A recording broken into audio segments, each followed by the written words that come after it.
저는 올해 78입니다. 성남 산성역 근처에 있는 30평대 아파트에서 혼자 살고 있죠. 이 집은 제게 그냥 집이 아닙니다. 돌아가신 남편과 함께 평생을 바쳐 마련한 유일한 재산이에요. 1990년대 초반이었습니다. 남편은 공장에서 일했고 저는 동네 식당에서 설거지를 했어요. 아침 6시에 일어나 저녁 9시까지 일했죠. 주말엔 다른 집 청소 일도 했습니다. 손이 부르트고 허리가 끊어질 것 같았지만 멈출 수 없었어요. 우리 집을 마련하고 싶었거든요. 남편도 마찬가지였습니다. 기름때 묻은 작업복을 입고 매일 공장으로 출근했어요. 야근 수당을 더 받으려고 주말에도 나갔죠. 가끔 피곤해 지쳐 현관문 앞에서 그대로 잠들어 버릴 때도 있었습니다. 그렇게 20년을 모았어요. 은행 적금 통장이 하나둘씩 늘어갔습니다. 옷 한 벌 새로 사지 않았고 외식은 꿈도 못 꿨죠.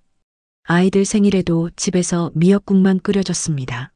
모든 게 집을 사기 위해서였어요. 그런데도 돈이 부족했습니다. 할 수 없이 은행에서 대출을 받았어요. 이자가 무서웠지만 선택의 여지가 없었죠. 마침내 1993년 아파트를 샀습니다. 등기부등본을 받아들고 남편과 저는 서로 부둥켜 안고 울었어요. 여보, 우리 드디어 해냈소. 남편이 떨리는 목소리로 말했던 게 아직도 생생합니다. 제 눈에서도 눈물이 주르륵 흘러내렸어요. 그렇게 고생한 보람이 있었습니다. 이 집에서 아들과 딸을 키웠어요. 좁은 방 하나에서 둘이 함께 공부했죠. 저는 밤늦게까지 식당 일을 하고 돌아와서 아이들 도시락을 쌌습니다.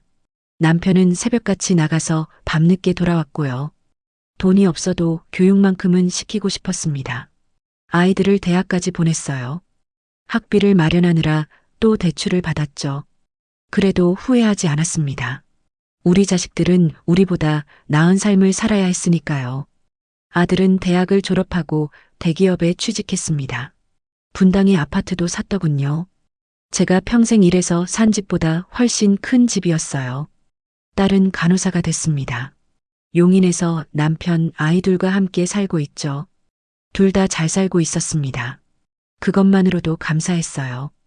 우리 부부가 그토록 고생한 보람이 있었던 거죠. 그런데 10년 전 남편이 쓰러졌습니다. 암이었어요. 병원에서 말기라고 했죠. 수술을 받고 항암 치료를 했지만 소용없었습니다. 1년을 버티지 못하고 세상을 떠났어요. 남편이 떠난 날 저는 이 집 거실 바닥에 주저앉아 하염없이 울었습니다. 평생을 함께 살아온 동반자를 잃은 거예요. 이 집 구석구석에 남편의 흔적이 남아 있었죠. 현관 신발장에 놓인 남편의 낡은 구두, 거실 소파에 앉아 TV를 보던 모습, 부엌에서 제가 끓여준 된장찌개를 맛있게 먹던 얼굴. 그날 이후 혼자가 됐습니다. 아이들은 각자 바빴어요. 가끔 명절에 얼굴을 보는 게 전부였죠. 그래도 이해했습니다. 젊은 사람들은 바쁜 법이니까요. 저는 국민연금으로 살았습니다. 한 달에 40만 원이었어요. 관리비 내고 나면 20만 원 남짓 남았죠. 그 돈으로 한 달을 버텨야 했습니다. 여름에도 에어컨을 켜지 않았어요. 전기세가 아까웠거든요. 선풍기 하나로 버텼습니다. 겨울엔 내복을 2벌씩 껴입고 지냈죠. 난방비를 아껴야 했으니까요. 장을 볼 때도 할인 상품만 골랐습니다. 고기는 거의 먹지 않았어요. 두부하고 계란으로 단백질을 채웠죠. 과일도 사치였습니다. 바나나 한 송이 사는 것도 고민하고 또 고민했어요. 그래도 아이들한테 손 벌리고 싶지 않았습니다. 평생 고생시킨 것만으로도 미안한데 늙어서까지 폐를 끼칠 순 없었어요. 제 힘으로 살고 싶었죠. 남편 영정 앞에서 매일 아침 인사를 드렸습니다. 여보, 오늘도 무사히 보내게 해주세요. 혼잣말처럼 중얼거렸어요. 대답은 없었지만 남편이 어딘가에서 저를 지켜보고 있다고 믿었습니다. 이 집은 저와 남편의 모든 것이었어요. 젊은 날의 땀과 눈물, 희망과 기쁨이 담긴 공간이었죠. 낡은 싱크대, 삐걱거리는 문, 벗겨진 벽지까지 모든 게 소중했습니다. 밤이 되면 창밖을 바라봤어요. 산성역 불빛이 반짝거렸죠. 오가는 사람들을 보면서 생각했습니다. 저 사람들도 다 저마다의 사연을 안고 살아가겠죠. 저처럼 말이에요. 아이들이 잘 살고 있다는 것만으로도 위안이 됐습니다. 적어도 그때까진 그랬어요. 제가 고생한 보람이 있다고 생각했죠. 우리 아이들은 우리처럼 힘들게 살지 않아도 되니까요. 그렇게 조용히 소박하게 살아가고 있었습니다. 큰 욕심 부리지 않았어요. 그저 건강하게 아이들에게 패 끼치지 않고 살다가 남편 곁으로 가는 게 소원이었죠. 하지만 인생이란 게 뜻대로만 되지 않나 봅니다. 그런데 몸이 말을 듣지 않기 시작했습니다. 무릎이었어요. 처음엔 계단 오르내릴 때 조금 뻐근한 정도였죠. 그러다 점점 심해졌습니다. 아침에 일어나면 무릎이 뻣뻣하게 굳어 있었어요. 걸을 때마다 뼈가 부딪히는 것 같은 통증이 느껴졌죠. 참았습니다. 나이 들면 다 아픈 법이니까요. 파스를 붙이고 진통제를 먹으면서 버텼어요. 그런데 어느 날 장을 보러 나갔다가 길 한복판에서 주저앉고 말았습니다. 무릎에 힘이 풀리면서 그대로 쓰러진 거예요. 지나가던 사람들이 저를 일으켜 세워줬습니다. 부끄러웠어요. 길바닥에 주저앉은 늙은이를 사람들이 쳐다보는 게 너무 창피했죠. 집으로 돌아와서 한참을 울었습니다. 더 이상 미룰 수 없었어요. 동네 정형외과에 갔습니다. 엑스레이를 찍고 의사 선생님 앞에 앉았죠. 선생님은 필름을 들여다보더니 고개를 저었어요. 할머니, 무릎 연골이 거의 다 닳았네요. 관절염이 상당히 진행됐습니다. 심장이 철렁 내려앉았어요. 물었죠. 그럼 어떻게 해야 하나요? 수술이 필요합니다. 인공관절 치환술을 받으셔야 해요. 수술이라는 말에 머릿속이 하얘졌습니다. 떨리는 목소리로 물었어요. 비용이 얼마나 드나요? 수술비랑 입원비, 재활치료까지 합치면 700만 원 정도 예상하시면 됩니다. 700만 원. 제게는 천문학적인 금액이었어요. 통장을 확인해 봤습니다. 80만 원이 전부였죠. 그나마 다음 달 관리비랑 생활비로 써야 할 돈이었어요. 집으로 돌아오는 길이 막막했습니다. 무릎은 계속 아팠고 돈은 없었어요. 어떻게 해야 할까요? 밤새 고민했습니다. 수술은 당장 받을 수 없었어요. 돈이 없었으니까요. 일단 미루기로 했습니다. 그런데 이번 달 생활비가 문제였죠. 진료비를 내고 나니 통장에 거의 남은 게 없었어요. 다음 달 연금이 들어올 때까지 버티기 힘들 것 같았습니다. 밥은 먹어야 하고 전기세 수도세도 나가야 했으니까요. 약값도 필요했고요. 그날 밤 남편 영정 앞에 앉아 한참을 생각했습니다. 여보, 제가 아이들한테 손을 벌려야 할 것 같아요. 평생 처음이에요. 가슴이 답답했어요. 아이들을 키울 땐 그렇게 고생했는데 정작 저는 아이들한테 한 번도 도움을 청한 적이 없었죠. 자식된 도리로 먼저 물어봐야 하는 거 아닌가 싶었지만 아이들한테서 연락은 오지 않았습니다. 50만 원이면 됐어요. 그 돈이면 이번 달을 넘길 수 있었죠. 수술은 나중에 돈을 더 모아서 받으면 됐습니다. 당장 급한 건 생활비였어요. 며칠을 망설였습니다. 전화기를 들었다 놨다를 반복했죠. 자식들한테 손 벌리는 게 이렇게 어려운 일인 줄 몰랐어요. 가슴이 두근거렸습니다. 드디어 용기를 냈어요. 먼저 아들한테 전화를 걸었습니다. 신호음이 몇 번 울리고 아들이 받았죠. 엄마.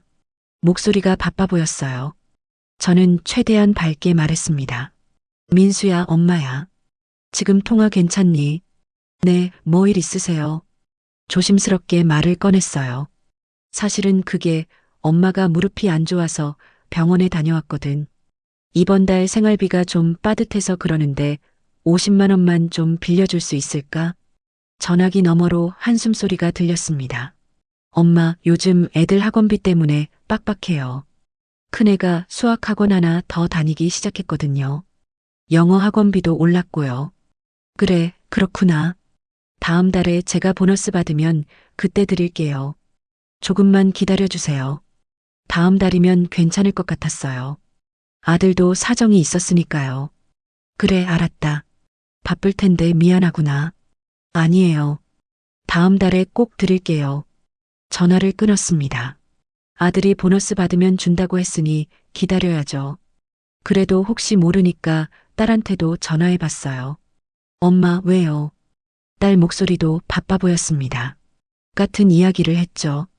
은지야, 엄마가 무릎이 아파서 병원 다녀왔는데 이번 달 생활비가 좀 부족해서 50만 원만 빌려줄 수 있을까? 딸은 잠시 침묵하더니 대답했어요. 엄마, 저도 지금 형편이 안 돼요. 시댁에서 돈을 빌려가서 지금 정말 어려워요. 도련님이 사업 자금이 필요하시대요. 가슴이 철렁했지만 이해하려고 했습니다. 그래, 그렇구나. 괜찮아. 좀 이따가 여유 생기면 드릴게요. 미안해요, 엄마. 아니야, 괜찮아. 다들 사정이 있는 거지. 전화를 끊고 한숨을 쉬었어요. 둘 다 형편이 어렵다고 하니 어쩔 수 없었죠. 저도 젊었을 땐 돈이 빠듯했으니까 이해했습니다. 냉장고를 열어봤어요.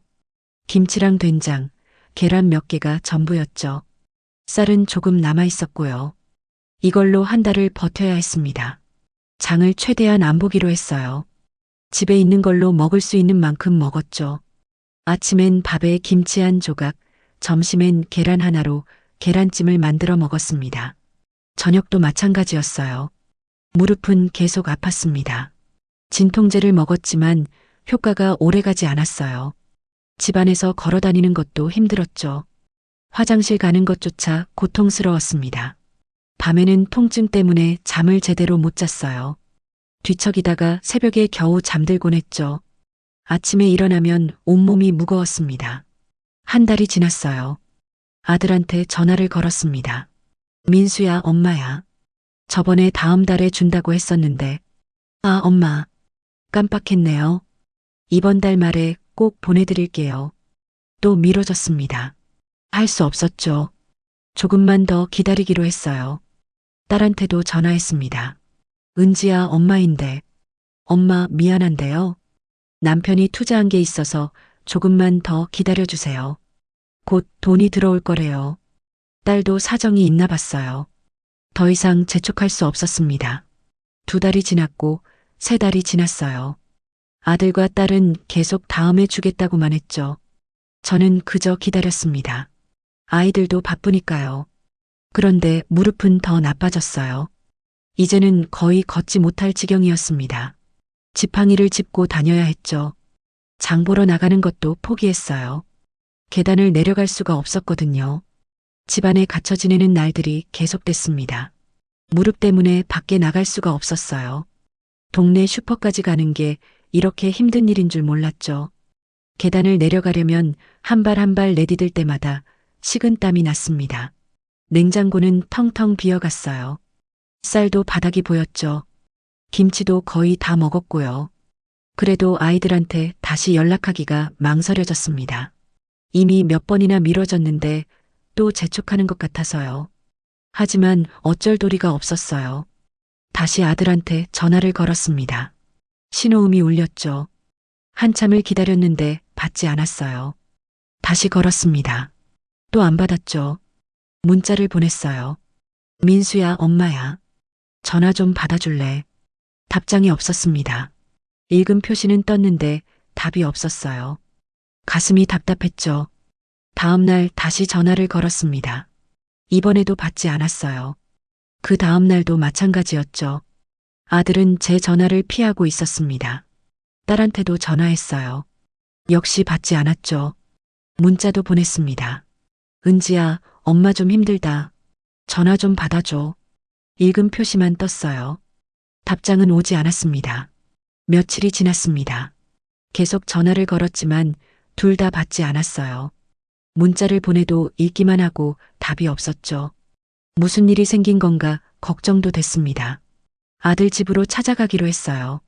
무릎이 아파도 어쩔 수 없었죠. 지팡이를 짚고 아파트 계단을 천천히 내려갔습니다. 한 계단 한 계단이 고문이었어요. 땀이 비 오듯 흘렀죠. 버스를 타고 분당까지 갔습니다. 아들이 사는 아파트 앞에 도착했어요. 경비실에서 호수를 누르고 기다렸죠. 인터폰 너머로 며느리 목소리가 들렸습니다. 누구세요? 나야. 혹시 민수 있니?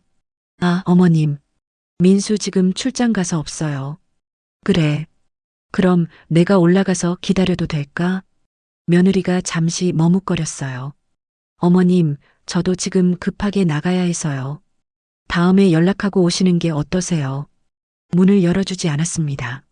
저는 그냥 돌아올 수밖에 없었어요. 딸 집도 찾아갔습니다. 용인까지 가는 길이 멀었죠. 무릎이 너무 아파서 중간에 쉬어가며 갔어요. 딸이 사는 아파트 앞에서 전화를 걸었습니다. 은지야, 엄마야. 지금 내 집 앞인데 집에 있니? 엄마, 왜 갑자기 오셨어요? 저 지금 애들 학원 데려다 주러 나가야 해요. 잠깐만이라도 볼 수 있을까? 다음에 제가 연락드릴게요. 지금은 정말 바빠요.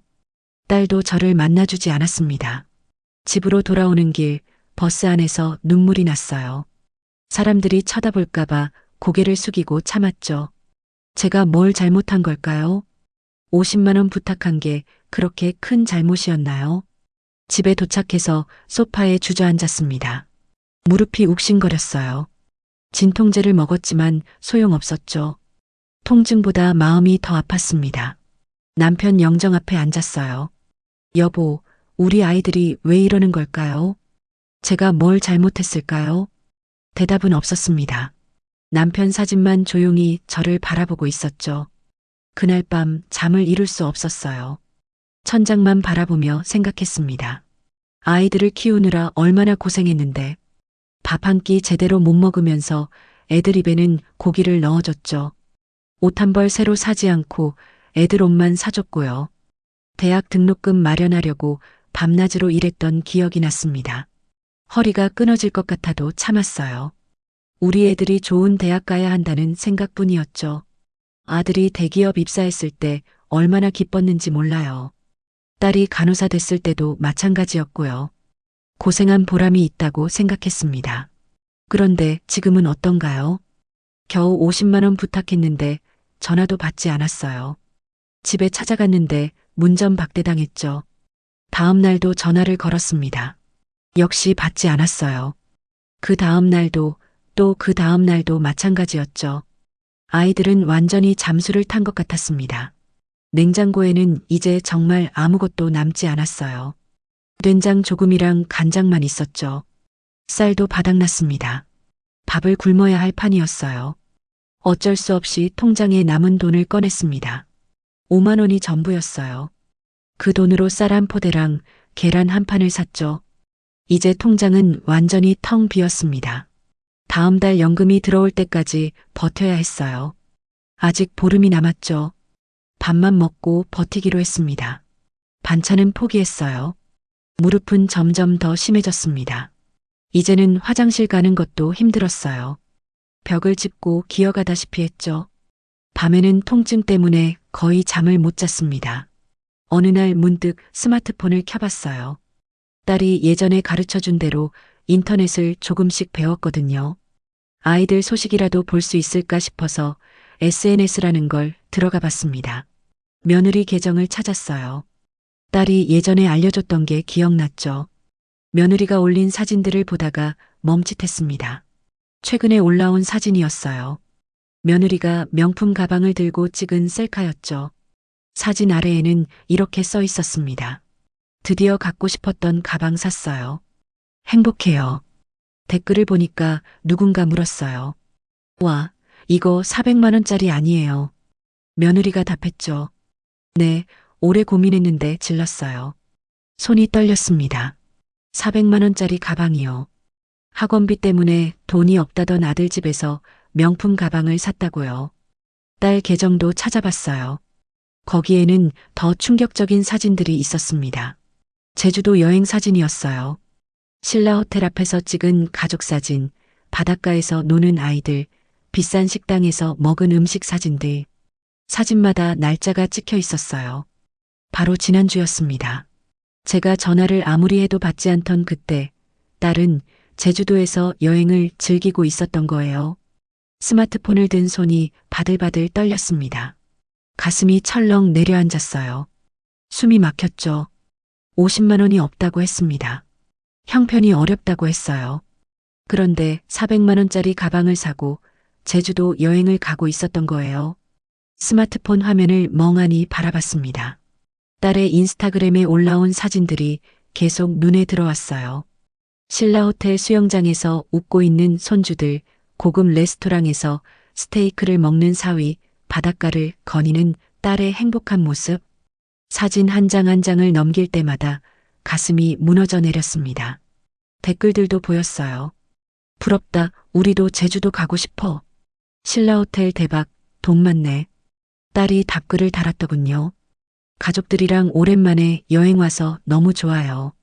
오랜만에요. 저한테는 전화 한 통 제대로 안 하면서 가족여행은 오랜만이라고 했어요. 며느리 사진을 다시 봤습니다. 명품 가방을 든 모습이 눈에 들어왔죠. 사진을 확대해서 봤어요. 가방에 달린 로고가 선명했습니다. 제가 TV에서 본 적 있는 브랜드였어요. 다른 사진들도 보였습니다. 며느리가 강남 백화점에서 찍은 사진, 비싼 레스토랑에서 먹은 음식 사진들. 전부 최근에 올린 거였어요. 제가 전화를 걸었을 때, 받지 않았을 때 올린 사진들이었습니다. 아들 SNS도 찾아봤어요. 아들은 사진을 많이 올리지 않았지만 며느리를 태그한 게 보였죠. 며느리와 함께 찍은 레스토랑 사진이었습니다. 고급스러운 분위기의 양식당이었어요. 사진 설명에 이렇게 써 있었습니다. 결혼기념일 외식, 오랜만에 아내랑 둘이서. 며느리가 댓글을 달았어요. 코스 요리 너무 맛있었어. 다음에 또 가자.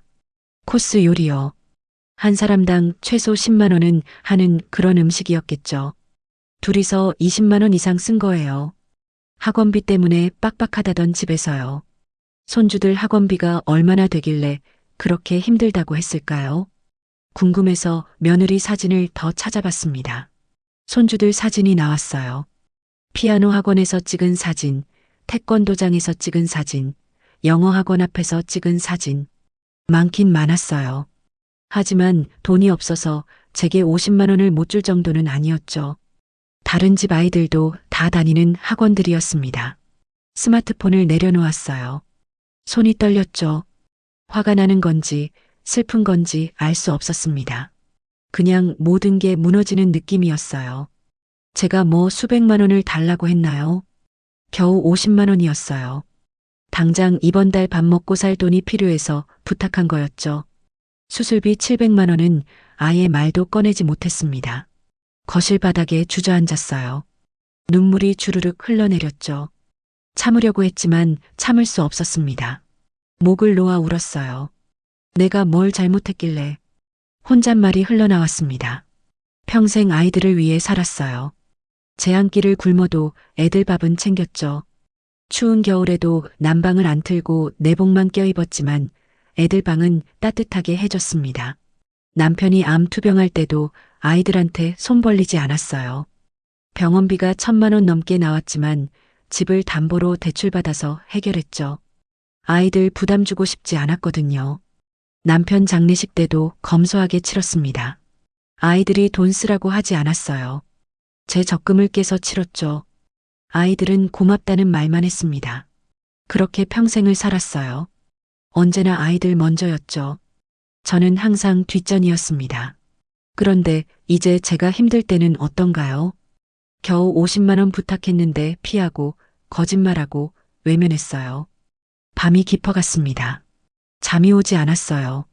남편 영정 앞에 앉았죠. 여보, 이걸 어떻게 해야 할까요? 우리 아이들이 이런 애들이었나요? 남편 사진을 만졌습니다. 액자 유리가 차갑게 느껴졌어요. 남편이라면 뭐라고 했을까요? 아마 화를 냈을 거예요. 당신이 그렇게 고생해서 키운 자식들이 이렇게 배은망덕하냐고, 어떻게 어미한테 이럴 수 있냐고 소리쳤을 겁니다. 새벽까지 잠을 못 이뤘어요. 계속 생각이 꼬리를 물었죠. 아이들이 왜 이렇게 변했을까? 제가 뭘 잘못 키운 걸까? 아니었습니다. 제 잘못이 아니에요. 저는 할 수 있는 모든 걸 다 했어요. 최선을 다해서 키웠죠. 문제는 아이들이었습니다. 아이들이 변한 거예요. 돈을 벌고 좋은 집에 살고 여유가 생기면서 저를 잊어버린 겁니다. 아니, 잊어버린 게 아니었죠. 귀찮아진 거예요. 늙은 어미가 전화해서 돈 달라고 하는 게 부담스러웠던 겁니다. 그렇게 생각하니 더 화가 났어요. 동시에 서러웠죠. 제가 이렇게 볼품없는 존재였나 싶었습니다. 아침이 됐어요. 거울을 봤죠. 퉁퉁 부은 눈, 주름진 얼굴, 허리 굽은 모습. 초라한 늙은이가 거기 서 있었습니다. 이 모습으로 평생을 더 살아야 하나요? 자식들한테 무시당하고 외면당하면서요. 돈이 필요할 때마다 쩔쩔매면서 살아야 하나요? 아니었습니다. 그럴 수 없었어요. 뭔가 결심이 섰어요. 정확히 뭔지는 몰랐지만 이대로는 안 된다는 생각이 들었죠. 부엌으로 가서 찬장을 열었습니다. 라면 한 봉지가 보였어요. 언제 샀는지 기억도 안 나는 오래된 라면이었죠. 물을 끓여서 라면을 끓였습니다. 국물까지 다 마셨어요. 배가 불렀죠. 오랜만에 제대로 먹은 것 같았습니다. 설거지를 하면서 생각했어요. 앞으로 어떻게 살아야 할까? 이렇게 아이들 눈치 보면서 연락도 안 되면서 살 순 없었습니다. 그때 문득 생각이 들었어요. 이 집이요. 남편과 함께 평생 일궈온 이 집. 이게 제가 가진 전부였죠. 아이들은 이 집을 노리고 있었습니다. 사진에서 본 것처럼 돈을 펑펑 쓰면서도 저한테 50만 원 안 준 이유가 뭘까요? 나중에 이 집을 상속받을 생각이었기 때문이에요. 9억짜리 집이었습니다. 아들이랑 딸이 나눠 가지면 한 명당 4억 5천씩이죠. 그걸 기대하고 있었던 겁니다. 그래서 지금은 저한테 돈을 안 주는 거예요. 어차피 나중에 다 자기들 거니까요. 깨달았습니다. 아이들이 저를 사랑해서가 아니라 이 집 때문에 연락을 유지하고 있었던 거예요. 그날 하루 종일 생각했습니다. 이 집을 어떻게 할 것인가? 계속 여기서 아이들 눈치 보면서 살 것인가? 아니면 다른 방법을 찾을 것인가? 저녁이 되자 결심이 섰어요. 더 이상 아이들한테 기대하지 않기로 했습니다. 제 인생은 제가 책임지겠다고 마음먹었죠. 다음 날 아침 일찍 일어났어요. 무릎이 아팠지만 참았습니다. 지팡이를 짚고 동네 부동산으로 갔죠. 문을 열고 들어가니 젊은 남자 직원이 반겼어요. 어르신, 어떻게 오셨어요? 집을 팔려고 합니다. 직원이 놀란 표정을 지었어요. 집을 파신다고요? 어디 사세요? 제가 사는 아파트를 얘기하자 직원 눈빛이 달라졌습니다. 그 아파트가 얼마나 나가는지 알고 있었던 거죠. 아, 거기요. 평수가 어떻게 되세요? 30평입니다. 직원이 컴퓨터를 두드렸어요. 최근 시세를 확인하는 것 같았죠. 요즘 시세가 9억 5천 정도 하는데 급하게 파시려면 9억 정도 생각하셔야 할 것 같아요. 9억이면 충분했습니다. 빨리 팔고 싶어요. 한 달 안에 계약할 수 있을까요? 급매로 내놓으면 금방 나갈 거예요. 그 동네 인기 많거든요. 서류를 작성했습니다. 등기부등본이랑 신분증을 제출했죠. 직원이 말했어요. 가족분들은 아시나요? 나중에 문제되면 안 되니까요. 제 집입니다. 제 명의로 돼 있어요. 아무 문제 없어요. 사실이었어요. 남편이 돌아가신 후 상속받아서 제 명의로 바꿔놨거든요. 아이들도 알고 있었죠. 알겠습니다. 그럼 매물 올리고 연락드릴게요. 부동산을 나왔습니다. 가슴이 두근거렸어요. 이게 맞는 건지 확신이 서지 않았죠. 하지만 돌아갈 수는 없었습니다. 집으로 돌아와서 남편 영정 앞에 앉았어요. 여보, 제가 집을 팔기로 했어요. 우리가 평생 일궈온 집을요. 눈물이 났습니다. 이 집에 대한 애착이 컸거든요. 남편과의 추억이 가득한 곳이었죠. 하지만 어쩔 수 없어요. 아이들이 저를 버렸어요. 이 집만 노리고 있더라고요. 그럴 바엔 제가 쓰는 게 낫겠죠. 사흘 뒤 부동산에서 연락이 왔습니다. 어르신, 집 보러 오시겠다는 분이 계세요. 내일 괜찮으세요? 네, 좋아요. 다음 날 젊은 부부가 왔어요. 집안을 둘러보더니 만족스러워했습니다. 채광도 좋고 구조도 마음에 들어요. 얼마에 파시려고요? 9억입니다. 남편이 아내를 보며 고개를 끄덕였어요. 좋습니다. 계약하죠. 일주일 만에 계약이 성사됐습니다. 생각보다 훨씬 빨랐어요. 계약금을 받고 중도금 날짜를 정했죠. 한 달 뒤에 잔금을 치르기로 했습니다. 계약서에 도장을 찍는 순간 눈물이 핑 돌았어요. 하지만 참았습니다. 이미 결심한 일이었죠. 그날부터 이사 준비를 시작했어요. 어디로 갈지 알아봐야 했습니다. 서울이나 경기도에 있으면 아이들이 찾아올 수도 있었죠. 멀리 가기로 했어요. 인터넷으로 강원도 전원주택을 검색했습니다. 홍천에 괜찮은 집이 보였어요. 작은 단층 집이었지만 깔끔했죠. 마당도 있고 주변 경치도 좋았습니다. 가격은 3억이었어요.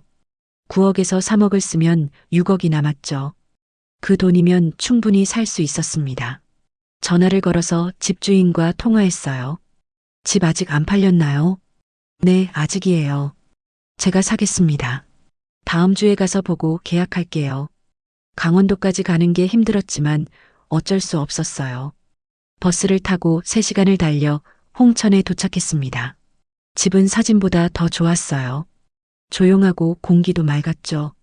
이웃집들도 멀찌감치 떨어져 있어서 프라이버시가 보장됐습니다. 이 집으로 하겠습니다. 계약을 했어요. 산성역 집 잔금 받는 날에 맞춰서 이 집 잔금도 치르기로 했죠. 집으로 돌아오는 길 마음이 홀가분했습니다. 새로운 시작이라는 생각이 들었어요. 남은 돈을 어떻게 할지 고민했습니다. 6억을 그냥 놔두면 안 될 것 같았어요. 은행에 가서 상담을 받았죠. 연금보험이 좋을 것 같아요. 매달 일정 금액씩 받으실 수 있거든요. 직원이 설명해 줬습니다. 5억을 넣으면 매달 200만 원씩 받을 수 있다고 했어요. 죽을 때까지 받는 거였죠. 그걸로 하겠습니다. 나머지 1억은 예금으로 넣었어요. 혹시 모를 의료비나 급한 일이 생겼을 때 쓰려고요.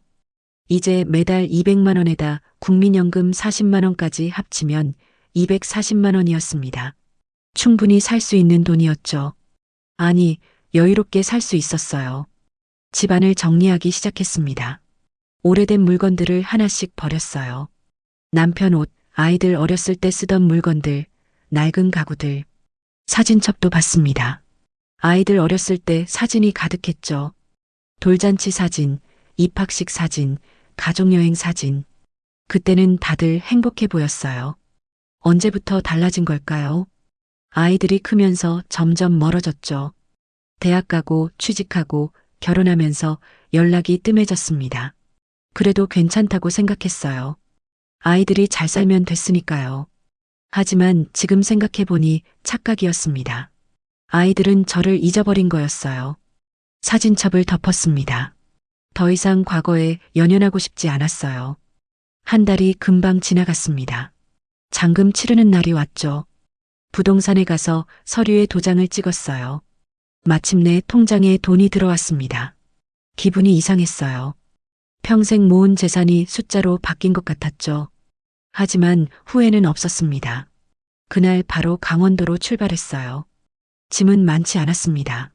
옷 몇 벌이랑 남편 영정사진, 그리고 필요한 생활용품만 챙겼죠. 새 집에 도착했습니다.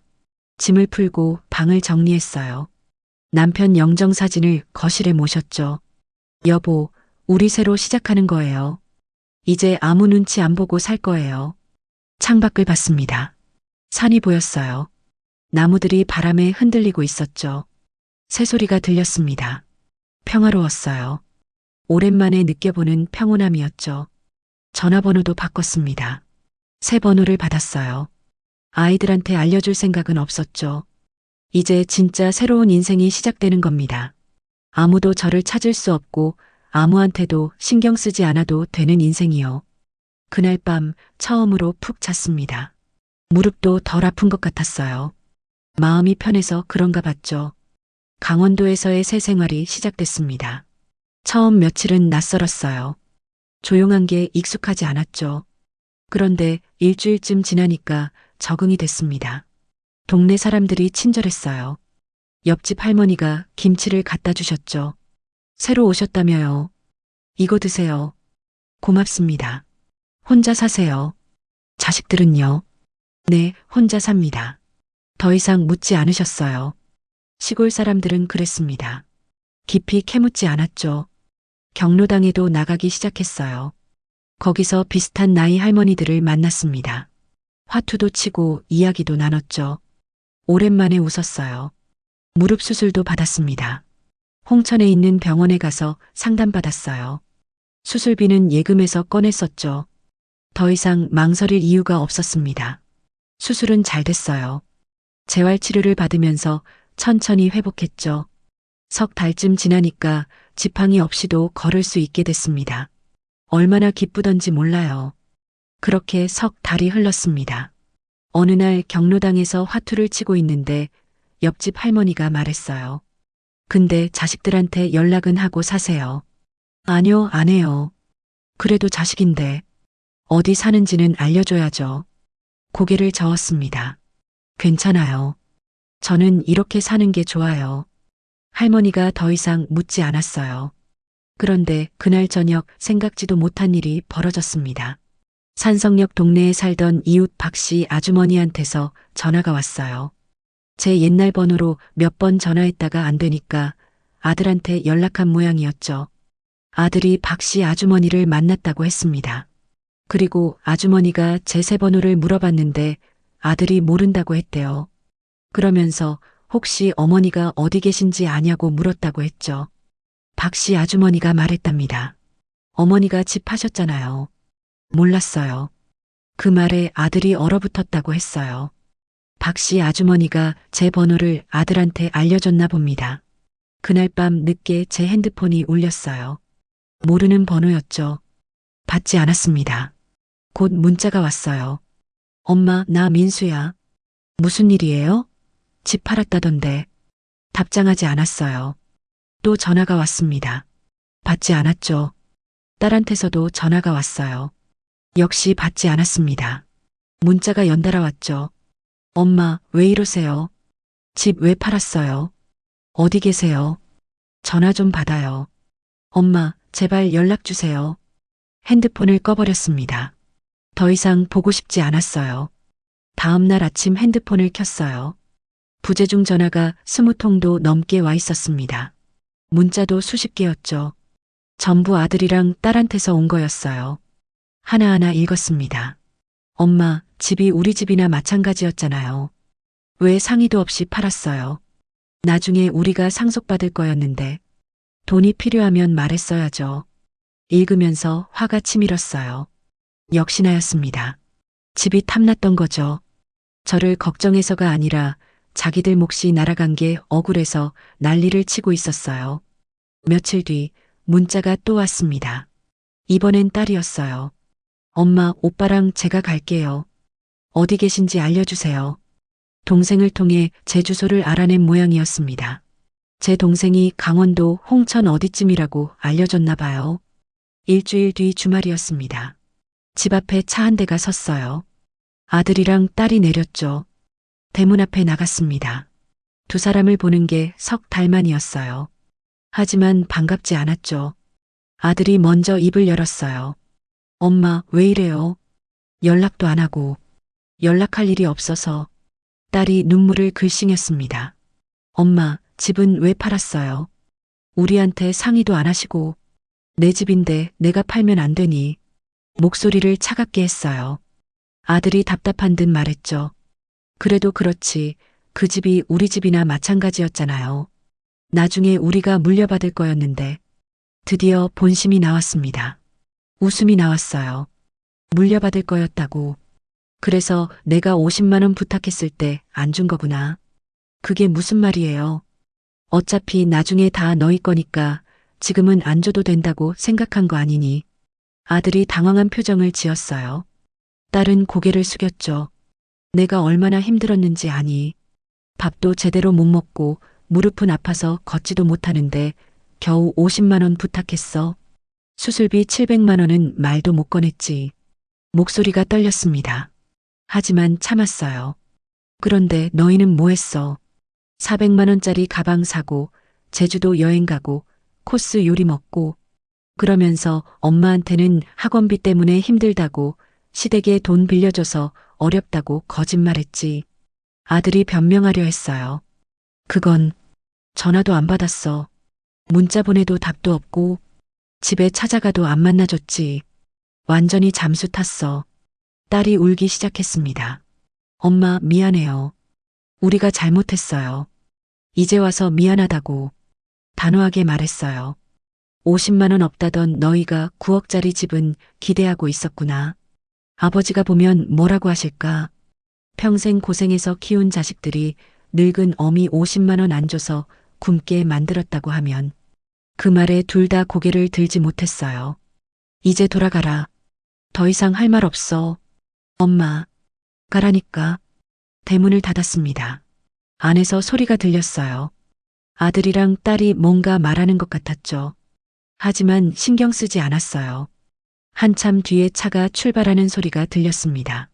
아이들이 떠나고 나서 한동안 멍하니 서 있었습니다. 가슴이 두근거렸어요. 제대로 말한 건지 너무 심하게 한 건 아닌지 생각했죠.